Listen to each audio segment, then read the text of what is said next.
Put your thinking cap on, let's get started.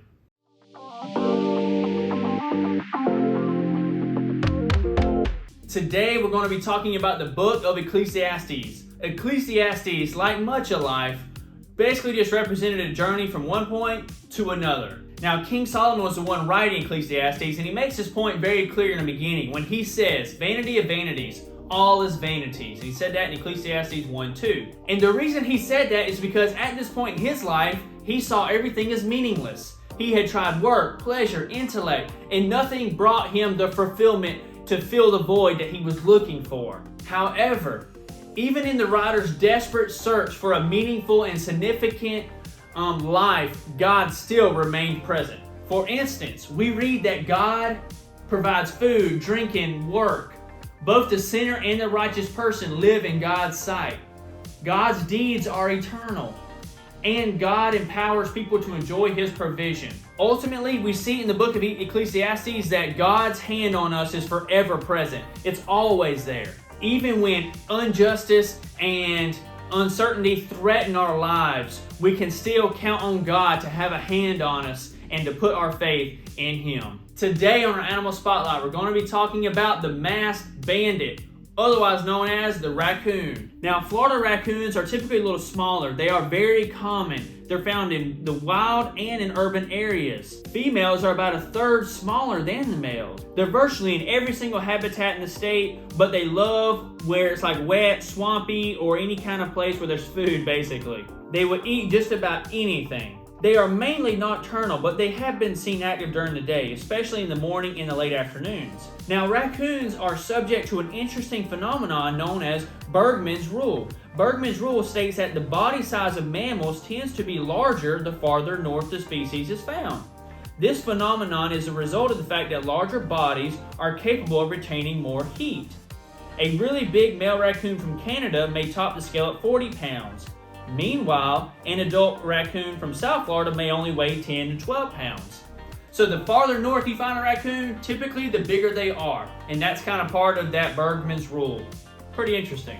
Alright, for our financial topic today, we're going to be talking about money market accounts. This is different from a money market fund. Money market funds are more of an investment that's just more than a basic account.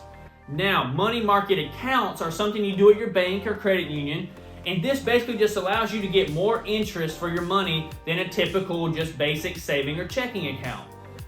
This way you can get 2 or 3% rather than 0.25%, and you can make more money, and it's a little safer than having it in the market or in all these funds and all this kind of stuff. So I highly encourage you to do a little more research on money market accounts. I don't do a whole lot with this, so I can't really speak a lot from personal experience, but I know they're a lot of good, and especially during times like we're in now with inflation and the stock market's tanking, they're really good just to hold your money until things rebound, if they rebound. On our history spotlight today, we're going to be talking about World War I.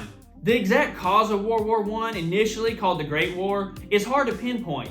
Peace in Europe was so fragile that anything could have set off a conflict. It was like a bomb just waiting to go off.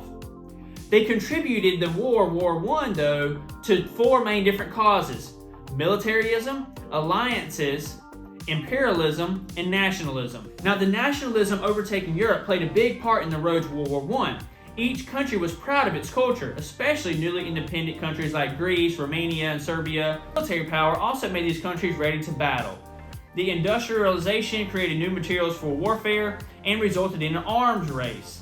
Many European countries were forging alliances, basically picking teams and promising to have each other's back if things got rough. The 2 major European alliances in 1914 were a triple group of Russia, Great Britain, and France, and it was another one of Germany, Austria-Hungary, and Italy. When one country went to war, they all went to war. This is a rough, just a summary of the beginning of war, why it started more so. I will talk more about the whole thing. This is a very big topic, but I'll talk more about the whole thing in a later on video. And our inspiring quote of today is by Daniel Webster: "Educate your children to self-control, and you have done much to abolish misery from their future." That's by Daniel Webster. Hope you learned something. Have a blessed day.